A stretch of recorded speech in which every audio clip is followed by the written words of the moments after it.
ইসলামের দ্বিতীয় পবিত্র শহর মদিনা মুনাওয়ারা। এই শহরটি শুধু মুসলমানদের কাছেই নয়, বিশ্বের বিভিন্ন ধর্মের মানুষের কাছে একটি পবিত্র স্থান। মদিনায় রয়েছে ইসলামের ইতিহাস ও সংস্কৃতির অসংখ্য নিদর্শন। সম্প্রতি সৌদি আরব সরকার মদিনার পর্যটন খাতকে আরও উন্নত করার লক্ষ্যে বিভিন্ন পদক্ষেপ গ্রহণ করেছে। এর ফলে মুসলিম ও অমুসলিম সকলেই মদিনার বিভিন্ন দর্শনীয় স্থানে যে কোনো রকম বাধা ছাড়াই ভ্রমণ করতে পারবেন। আজকের এই প্রতিবেদন এমন 7টি দর্শনীয় স্থান নিয়ে, যেখানে স্বাচ্ছন্দ্যে ভ্রমণ করতে পারবেন পর্যটকরা। মসজিদে নববী থেকে মাত্র 3.5 কিলোমিটার দূরে কুবা মসজিদ অবস্থিত। এটি ইসলামের ইতিহাসে প্রথম মসজিদ, যার ভিত্তি ইসলামের নবী নিজ হাতে প্রতিষ্ঠা করেছিলেন। এটি বিশ্বাস করা হয় যে মদিনায় প্রবেশের আগে তিনি 4 দিন কুবায় কাটিয়েছিলেন। 47 মিটার উচ্চতার একটি সাদা গম্বুজ সহ এই মসজিদে 4টি মিনার রয়েছে। এর মধ্যে প্রথম মিনারের নির্মাণের কৃতিত্ব হজরত ওমর ইবনে আব্দুল আজিজের।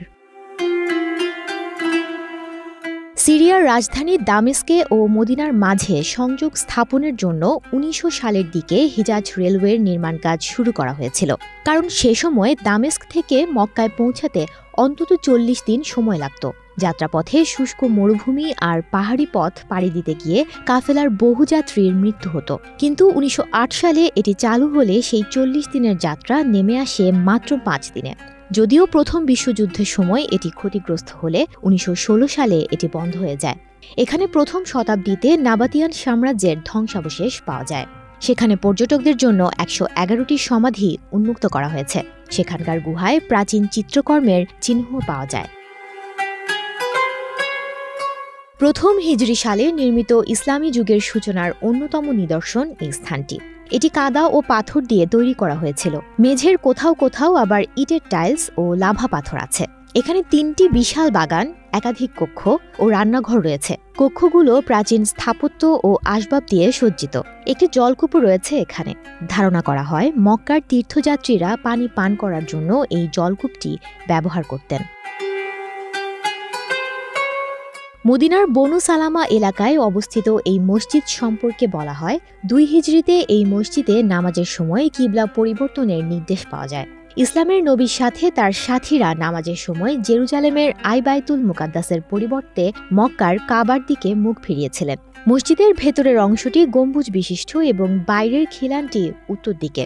অটোমান বা উসমানীয় সাম্রাজ্যের সময় এই মসজিদকে পুনরায় নির্মাণ করা হয়েছিল। খাইবারে অসংখ্য প্রত্নতাত্ত্বিক নিদর্শন রয়েছে, যা দর্শনার্থীদেরকে মুগ্ধ করবে। যদিও খাইবারে অবস্থিত আলবিনতে ড্যাম কিভাবে নির্মাণ করা হয়েছিল সেই নিয়ে রয়েছে বিভিন্ন গল্প, কিন্তু সে ভিন্নতায় বাঁধের সৌন্দর্য এতটুকু কমেনি পর্যটকদের কাছে। আলবিনতে ড্যাম, যা সাহবা ড্যাম নামেও পরিচিত, এই বাঁধ অনেকটা ইয়েমেনের মারিব ড্যামের মতো দেখতে। বিশাল এই বাঁধের সামনে দাঁড়ালে মনে হবে বাঁধের বিশালতার তুলনায় মানুষ কতটা ক্ষুদ্র, কারণ এর উচ্চতা 50 মিটার, দৈর্ঘ্য 250 মিটার ও প্রস্থ 10 মিটার। সবচেয়ে আশ্চর্যের বিষয় হলো এই বাঁধে পানি ছাড়ার কোনো দরজা বা গেট নেই এবং এর সিঁড়িগুলো সুন্দর পাথর দিয়ে তৈরি। মদিনার মসজিদ ফাতে এলাকার আলী ইবনে আবি তালিব মসজিদ অবস্থিত, সংক্ষেপে যাকে বলা হয় আলী মসজিদ। এই স্থানটি ইসলামিক সাংস্কৃতিক ঐতিহ্যের একটি প্রতীক।